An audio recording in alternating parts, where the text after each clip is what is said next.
Halo Serena Lovers, belakangan ini kasus kerugian negara akibat anak usaha BUMN yaitu PT Timah Tbk sangat ramai diperbincangkan.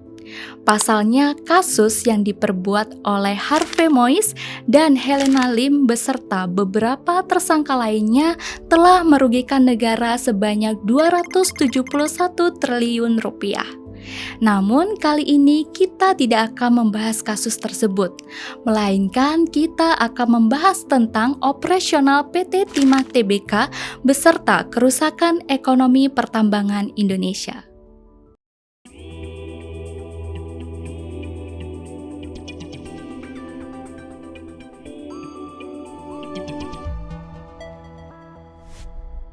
Seperti yang kita ketahui, Indonesia merupakan negara yang memiliki kekayaan sumber daya alam yang sangat melimpah. Di sektor pertambangan, Indonesia memiliki berbagai macam mineral yang tentunya memiliki nilai ekonomis tinggi. Salah satu hasil pertambangan yang sangat menguntungkan negara kita adalah timah yang memiliki nama kimia SN. Secara fisik, timah berwarna putih keperakan dengan tekstur lunak yang mudah meleleh serta sangat ringan. Karena sifatnya yang lunak, maka timah tidak digunakan sebagai logam murni, melainkan digabungkan dengan logam lain untuk membuat suatu produk. Sejak ratusan tahun yang lalu, timah menjadi salah satu penunjang aktivitas manusia. Bahkan dulunya timah juga dianggap sebagai barang berharga layaknya emas di zaman sekarang. Seiring berkembangnya zaman, fungsi timah semakin beragam yang berbanding lurus dengan kemajuan zaman. Meski timah sangat erat kaitannya dengan kehidupan sehari-hari kita di zaman modern ini, namun siapa sangka bahwa timah sudah dimanfaatkan sejak zaman kerajaan. Pada masa lampau, timah sering digunakan sebagai bahan pembuat mata uang, prasasti, bahkan perhiasan. Di era modern ini, kegunaan timah semakin beragam, mulai dari perabotan rumah tangga, penunjang kesehatan, industri modern, bahkan komponen reaktor nuklir pun juga menggunakan timah. Mengingat banyaknya fungsi timah telah membuat harga jualnya cukup tinggi, sehingga banyak orang rela menambang timah dengan cara apapun, baik secara legal maupun ilegal demi keuntungan. Pesatnya pertambangan timah di Indonesia telah berhasil mengantarkan negara ini mencatatkan rekor sebagai negara eksportir timah terbesar di dunia pada tahun 2020. Pada tahun tersebut, Indonesia berhasil memasok 34,11% timah dari total kebutuhan dunia. Meski Indonesia dikenal sebagai negara penghasil timah terbesar kedua di dunia setelah Cina, namun menurut CNBC, jumlah ekspor timah Indonesia menjadi yang paling tinggi pada tahun 2020. Melansir dari CNN bahwa total cadangan timah Indonesia mencapai 800.000 ton atau 17% dari total cadangan dunia sebesar 4,74 juta ton. Posisi pertama diduduki oleh Cina yang memiliki cadangan timah sebanyak 23% dari total cadangan dunia. Sementara itu, posisi ketiga ditempati oleh Brasil yang memiliki cadangan timah 15% dari total cadangan dunia. Menurut US Geological Survey, dalam buku Mineral Commodity Summaries menerangkan bahwa Indonesia memproduksi sebanyak 85.000 ton timah pada tahun 2018 dan memproduksi 80.000 ton pada tahun 2019 dengan total cadangan mencapai 800.000 ton. Melimpahnya timah di Indonesia bukan semata karena kebetulan, melainkan telah digariskan oleh kondisi geografinya yang sangat ilmiah. Bangka Belitung merupakan kawasan inti, di mana sebagian besar timah Indonesia ditemukan. Bangka Belitung dikenal sebagai pulau dengan cadangan timah terbesar di dunia. Hal ini dibuktikan dengan keberadaan timah di Bangka Belitung yang tak kunjung habis meski sudah dikeruk lebih dari 3,5 abad sejak masa Kerajaan Palembang pada tahun 1671. Hingga sekarang, cadangan timah di pulau ini masih sangat melimpah. Sebagian besar timah Indonesia ditemukan di pulau-pulau yang berada pada jalur The Southeast Asia Tin Belt atau sabuk timah Asia Tenggara. Pulau-pulau tersebut antara lain Pulau Karimun, Kundur, Singkep, Bangka, Belitung, dan sebagian daratan Sumatera. Pada mulanya, kekayaan timah di Bangka Belitung hanya digunakan untuk kepentingan Kerajaan Palembang. Namun, seiring berjalannya waktu, kekayaan timah di wilayah tersebut telah menarik perhatian penjajah Eropa hingga pada akhirnya Belanda berhasil mengeksploitasi timah di wilayah tersebut. Menurut informasi yang tercatat dalam Arsip Nasional Republik Indonesia atau ANRI, sejarah penambangan timah secara tradisional telah dilakukan sejak zaman Kerajaan Palembang. Namun, ketika datangnya bangsa Eropa ke Nusantara, kegiatan pertambangan mengalami transformasi yang signifikan yang menjadikannya lebih terstruktur dan masif.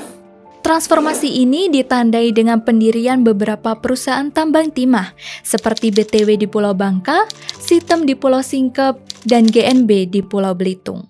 Industrialisasi Belanda ternyata melibatkan Kerajaan Palembang dalam upaya pengadaan tenaga kerja. Dalam hal ini, Kerajaan Palembang dituntut untuk memenuhi kebutuhan yang diinginkan Belanda. Sehingga ketika kekurangan pekerja, Kerajaan Palembang mendatangkan pekerja dari luar negeri. Pada abad ke-18, sekitar tahun 1724, Sultan Palembang mulai mendatangkan pekerja tambang timah asal Cina untuk bekerja di Kepulauan Bangka Belitung. Hal ini dilakukan karena penduduk asli Bangka Belitung tidak mau bekerja di pertambangan. Sementara itu, Sultan Palembang harus memenuhi kuota timah yang disepakati dengan Belanda pada masa itu. Sultan Palembang mendatangkan pekerja dari Cina dikarenakan pekerja Cina dinilai inovatif dalam menciptakan berbagai peralatan penambangan dari bahan-bahan sederhana. Oleh karena itu, maka tidak heran hingga saat ini banyak sekali orang Cina yang menetap di Bangka Belitung. Sebagai salah satu negara penghasil timah terbesar di dunia, sebagian besar pertambangan timah di Indonesia dimiliki oleh PT Timah Tbk yang sekaligus menjadi perusahaan timah terbesar ketiga dunia. Namun siapa sangka PT Timah Tbk ternyata dalam sejarahnya merupakan bentukan dari Belanda di era kolonialisme. Ketika terjadi Perang Dunia II, Belanda mengalami kekalahan yang membuat mereka menarik pasukannya. Kemudian pasca kemerdekaan Indonesia, perusahaan tambang timah Belanda tersebut kemudian diambil alih oleh pemerintah Indonesia.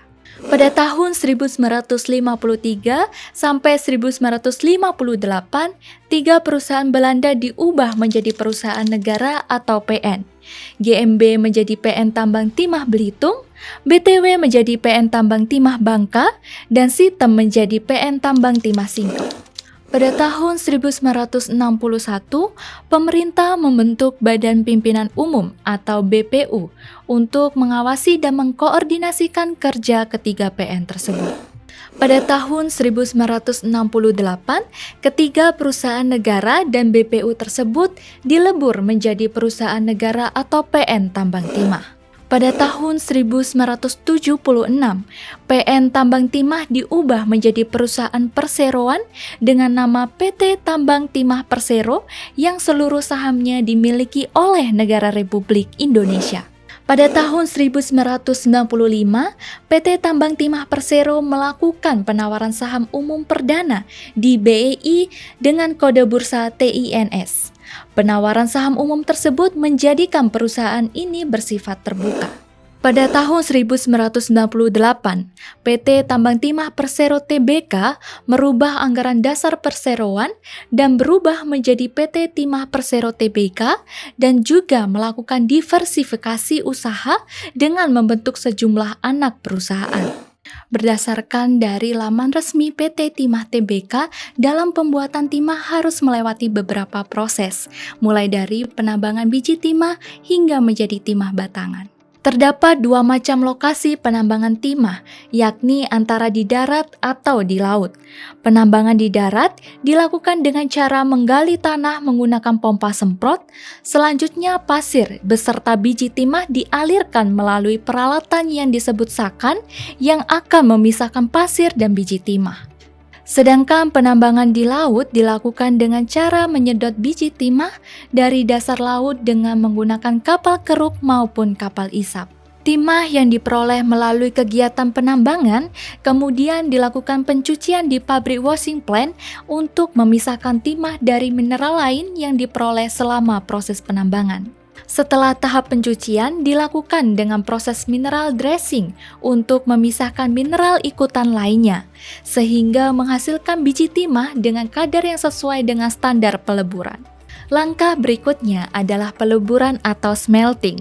Timah yang telah dilebur selanjutnya dimurnikan menggunakan crystallizer dan electrolytic refining untuk mendapatkan timah dengan kualitas tinggi.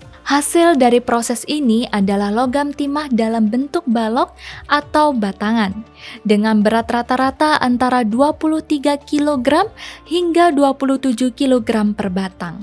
Logam timah yang dihasilkan oleh PT Timah Tbk memiliki merek dagang yang terdaftar di London Metal Exchange atau LME. Meskipun tambang timah memberikan dampak positif seperti kontribusi terhadap pendapatan asli daerah dan menciptakan peluang kerja, namun kegiatan penambangan ini juga berdampak negatif. Meski demikian, ambisi untuk mengeruk kekayaan tampaknya telah mengabaikan ekosistem yang seharusnya dijaga. Perubahan atau pergeseran pola pikir masyarakat lokal sangatlah signifikan ketika kegiatan penambangan timah ini semakin masif.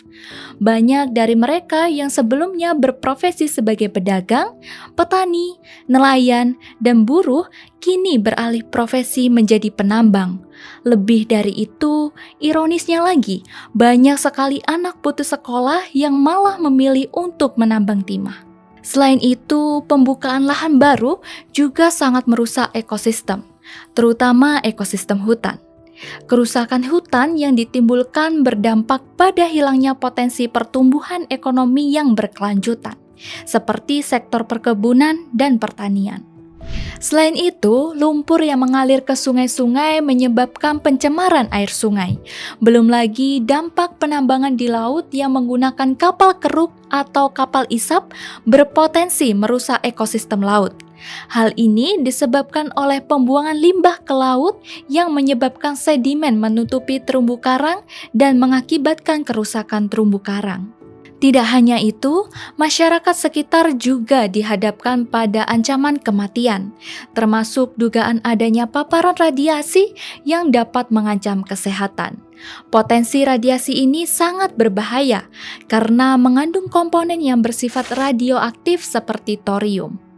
Dilansir dari World Nuclear Association bahwa thorium dapat digunakan sebagai bahan bakar nuklir melalui pembiakan menjadi uranium-233.